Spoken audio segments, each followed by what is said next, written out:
मैं भी बता रहा था कि बीच में ये कर दिया, लेकिन कलयुग का जो मैं सार बता रहा, सतयुग द्वापर त्रेता इत्यादि में सब मनसा पाप से लेकर के नेत्र पाप लगते थे। धन्य है मेरे प्रभु राम, श्री सीताराम जी भगवान, नर्मदा मैया और हमारे संसार की रक्षा करने वाले प्रभु राम जी जब अवतरित हुए तो हम तो ये समझ रहे हैं कि आज के युग में राजा हम बनना चाहते हैं, लेकिन हम किसी को राजा बनाना नहीं चाहते।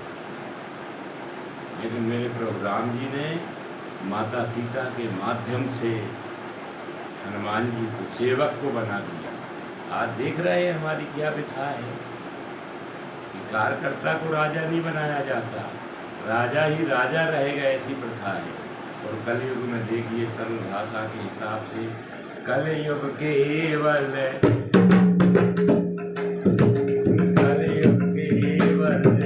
नाम आधारा, सुमर सुमर नर उदर पारा। कलयुग केवल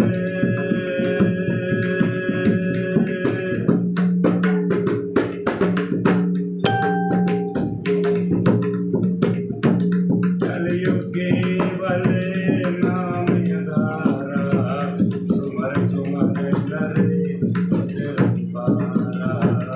सुमर सुमर नर उदर पारा। घर का कह दिया, इतनी सरलता मिल गई कि नेत्र पा, मनसा पा, कर्म पाठ को लागू कर दिया इस कलयुग भगवान ने। कलयुग तो भगवान न कहें, उस समय की बात है जब राजा परीक्षित जी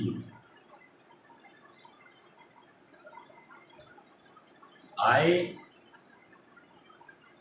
और जब कलयुग महाराज आया तो कलयुग महाराज ने, कलयुग महाराज के भी तो महाराज कहें, उसको भी राजा कहें, तो दो तीन बिंदियों में बात किया। जब कलयुग आए तो बोले शराब खाना, रंडीबाजी, जुआ चक्कर इत्यादि। तो कलयुग जी ने कहा कि प्रभु मैं ऐसा कौन सा गलत काम किया हूँ कि मुझे अच्छी जगह कोई मिला ही नहीं। तो भगवान ने विचार किया, बात तो सत्य है कि सब पूरे गलत गलत काम में मुझे दिया जा रहा है।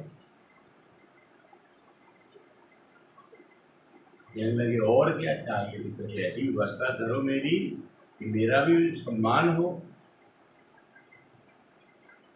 तो भगवान ने कहा कि बहुत बढ़िया, आपका भी सम्मान होगा तो मैं आपका सम्मान करूँ। स्वर्ण में दे दिया, सोने में दे दिया। सोने में दे दिया तो राजा परीक्षित जी की बुद्धि तुरंत परिवर्तित हो गई। जब राजा परीक्षित जी की बुद्धि परिवर्तित, जो उनका मुकुट में था ना, स्वर्ण वहीं लगा था, हीरा वहीं लगा था, परिवर्तित हो गए और जाकर के जंगल में भ्रमण करने के लिए गए। एक श्रृंगी ऋषि करके तपस्या में बैठे थे, तपस्या कर रहे थे। जब बुद्धि भ्रष्ट होती है ना, अलग प्रकार से बुद्धियों का विकास रुक जाता है। भाई उनसे कहा प्रभु मुझे प्यास लगी है, प्यास लगी है, संत जी प्यास लगी है। समाधि में थे, उन्होंने नहीं सुना। एक सांप डला था, मरा हुआ एक सांप डला था। राजा परीक्षित जी ने उस सर्प को जाके श्रृंगी ऋषि जी के गले में लपेट दिया, डाल दिया। अब उनके बेटे कुछ देर बाद आते हैं, उनके बेटे कुछ देर बाद आते हैं तो बोले मेरे पिता के सर पे भक्ति कर रहे, साधना कर रहे, किसने डाला है?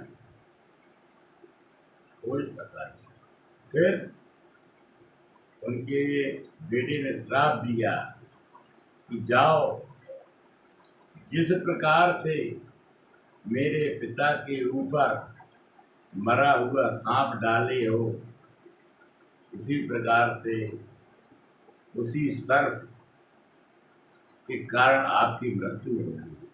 आज का विषय यही है, सीख रहा हूँ, सीखूँगा, मुझसे अगर बनेगा नहीं तो आपसे सीखूँगा। बोलो वृंदावन बिहारी लाल की जय, बोलो सीताराम नाम भगवान की जय, नर्मदा मैया की जय, गंगा मैया की जय। और सबसे मेरी एक प्रार्थना है, सबसे मेरी एक प्रार्थना है कि जो माता पिता की सेवा करेगा, भगवान उसके दरवाजे आएंगे। अगरबत्ती भी नहीं लगाओ, फूल भी न चढ़ाओ, कुछ भी नहीं करो, ना हो तो पढ़ लेना रामायण में, रामचरितमानस में। नहीं आए समझ में, हमें तो समझ में पढ़ने में मुझे ज्ञान नहीं आता, लेकिन सत्संग से ज्ञान कैसे आता है कि जब टीचर पढ़ाता है तो टीचर की कही हुई बात समझ में आ जाती है। इसी प्रकार से मुझे समझ में आ रहा है और मैं अपनी तो माता पिता की सेवा के कारण लगा हूँ। श्रवण कुमार बन नहीं सकता।